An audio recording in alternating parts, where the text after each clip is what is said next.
बहू बन गई बेटी। दुनिया में हर इंसान की अहमियत है और हर एक इंसान की अपनी एक अलग सोच। इस दुनिया में हर इंसान दुनिया की सोच बदलने की ताकत रखता है। आज की हमारी युवा पीढ़ी और परिवार के बीच कई मुद्दों पर अलग अलग सोच है। हमारी आज की कहानी इसी सोच के एक पहलू को बयां करती है। आइए पढ़ते हैं ननद। चैनल को सब्सक्राइब करो पहले। हाँ जल्दी करो, मुझे पता है कि आप लोग नहीं करते हो, वीडियो देखते हो लेकिन सब्सक्राइब नहीं करते। ये लाल कलर का बटन नहीं, इसे दबाओ, जल्दी दबाओ, जल्दी दबाओ, फिर मैं शुरू करूँ। दबा दो जल्दी, दबा दिया, घंटी में दबा देना, ठीक। शिखा परिवार की लाडली बिटिया, या फिर यूँ कहे कि परिवार की आन बान और जान। जब घर में होती हो तो ऐसा लगता है मानो घर में आसमान टूट पड़ा हो। घर में इधर उधर धमा चौकड़ी करना, खूब सारी बातें करना उसके पसंदीदा कामों में से एक था। शिखा के दादाजी शिखा को बहुत प्यार करते थे, लेकिन आजकल उन्हें शिखा की एक चिंता और खाए जा रही थी, और वो थी शिखा की शादी की चिंता। बस दादाजी अब हर परिवार में शिखा का ससुराल ढूंढते, लेकिन शिखा को शादी नाम से ही इतनी चिढ़ थी कि शादी का नाम सुनते ही वह गुस्सा होकर मुंह फुलाकर दूसरे कमरे में बैठ जाती। खैर थोड़ी देर में उसका गुस्सा खुद ब खुद उतर जाता और वो वापस अपनी धमा चौकड़ी में व्यस्त हो जाती। काफ़ी खोजबीन के बाद भी शिखा के दादाजी को कोई ऐसा परिवार नज़र नहीं आया जहां वे अपनी लाडली बिटिया की शादी कर सके। इसलिए उन्होंने अपने बचपन के दोस्त से इस बारे में राय लेने का निश्चय किया। बस फिर क्या था, वे अपने दोस्त राय बहादुर से मिलने बरेली की ओर निकल पड़े। अगले दिन जब वह बरेली पहुंचे तो राय बहादुर ने स्टेशन पर ही उनके लिए गाड़ी भेज दी थी। 10 साल बाद अपने बचपन के दोस्त से मिलने के लिए वे बड़े उतावले थे। गाड़ी धीरे धीरे राय बहादुर के घर की ओर बढ़ी। बड़ा सा बंगलों के आगे बगीचा, गाड़ियां और नौकर चाकर देखकर दादाजी का मन खुशी से भर गया।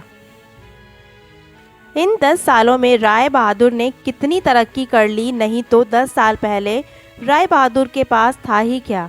बस यही सब सोचते सोचते शिखा के दादाजी अपने दोस्त के बंगलो पहुंच गए। गाड़ी के हॉर्न की आवाज़ के साथ ही राय बहादुर घर के बाहर अपने दोस्त के स्वागत के लिए आ गए थे। अपने दोस्त को गले लगाकर वे दादाजी को अंदर ले गए। घर अंदर से भी काफ़ी शानदार था। अपने दोस्त की संपन्नता को देख शिखा के दादाजी भी फूले नहीं समाये। चाय नाश्ता के बाद राय बहादुर ने उनके खास दोस्त से आने का कोई खास कारण पूछा। दादाजी ने पोती की शादी के लिए एक अच्छा सा परिवार ढूंढने की काम सौंपते हुए बिटिया का फोटो राय बहादुर के हाथ में सौंप दिया। राय बहादुर भी अपने बेटे विक्रम के लिए एक सुयोग्य कन्या की तलाश में थे। तीखे नैन नक्श, चेहरे पर तेज और एक बार में ही किसी को पसंद आने वाली शिखा बिटिया का फोटो में देखकर ही उन्होंने शिखा को अपने घर की बहू बनाने का फैसला कर लिया। राय बहादुर इतना सोच ही रहे थे कि इतने में उनका बेटा विक्रम आ गया। विक्रम ने दादाजी के पैर छुए और हालचाल पूछने के बाद ऑफिस की ओर निकल गया। विक्रम के जाने के बाद राय बहादुर ने अपने दोस्त से विक्रम और शिखा के संबंध के लिए पेशकश की। शिखा के दादाजी को लगा जैसे राय बहादुर ने उनके मुंह की बात छीन ली हो। खैर प्रसन्नता से विदा लेकर अपने घर आने का कहकर दादाजी अपने घर की ओर निकल गए। विक्रम को शिखा बहुत पसंद थी, लेकिन विक्रम की माँ विक्रम की शादी अपने से भी बड़े घर में करना चाहती थी। लेकिन विक्रम के मनाने पर वह मान गई और तय समय पर विक्रम और शिखा की शादी हो गई।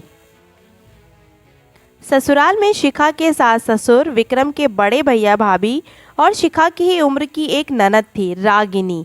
सबकी आपकी सादगी और सबका अच्छे से ख्याल रखने के कारण शिखा ने इस घर में सबके दिलों में जगह बना ली। लेकिन अपनी तमाम कोशिशों के बावजूद अपनी सासू माँ का प्यार पाने में असफल रही। वह शिखा के हर काम में कुछ ना कुछ गलती निकाल ही देती थी।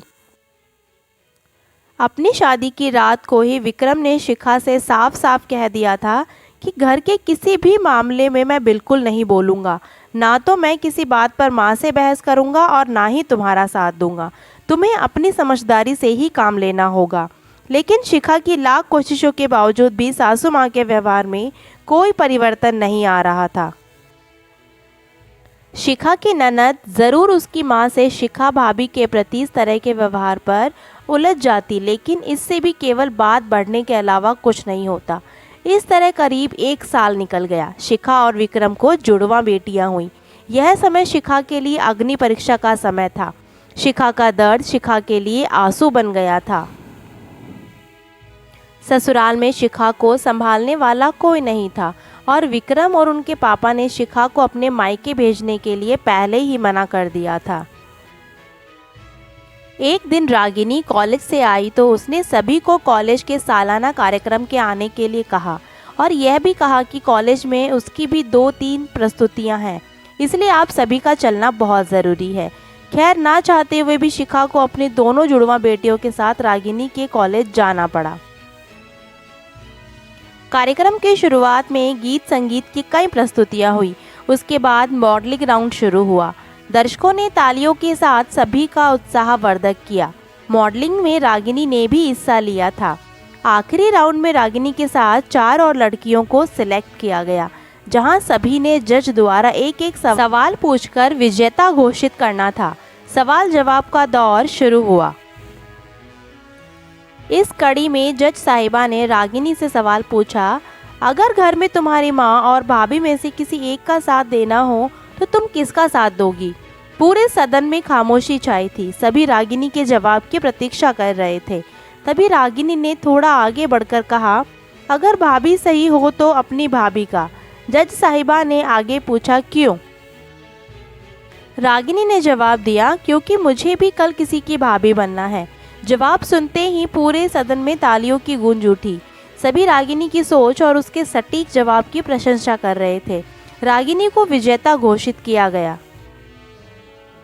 पुरस्कार लेने से पहले रागिनी ने सभी से कुछ कहने के लिए माइक थामते हुए कहा, हर बेटी अपनी माँ से बहुत प्यार करती है और माँ भी अपनी बेटी के दिल के सबसे करीब होती है। इस तरह हमारे घर की बहुएं भी तो किसी की बेटियां हैं। आज हम किसी की बेटियां हैं, कल से किसी की भाभियां और बहुएं बनेंगी। अगर कल से हमें कुछ दुख हुआ तो हमारी माँ को भी दुख होगा और इसी तरह हमारे घर की बहू को दुख हुआ तो उनकी माँ को भी दुख पहुँचेगा और इस दुनिया में किसी भी इंसान को किसी की भी माँ को दुख पहुँचाने का कोई हक नहीं है। इसलिए हर सास अपनी बहू को अपनी बेटी समझे तो आगे चलकर उनकी बेटी भी खुश रहेगी। रागिनी के इतना कहते ही पूरा सदन एक बार फिर तालियों की गड़गड़ाहट से गूंज उठा। तालियों की गड़गड़ाहट के बीच ही शिखा की सास ने शिखा को गले से लगा लिया और इस तरीके से उस घर की बहू अब उस घर की बेटी बन चुकी है। तो इस स्टोरी से आपने क्या सीखा मुझे कमेंट करके ज़रूर बताएं और एक लाइक कर दीजिए और चैनल को सब्सक्राइब कर दीजिए।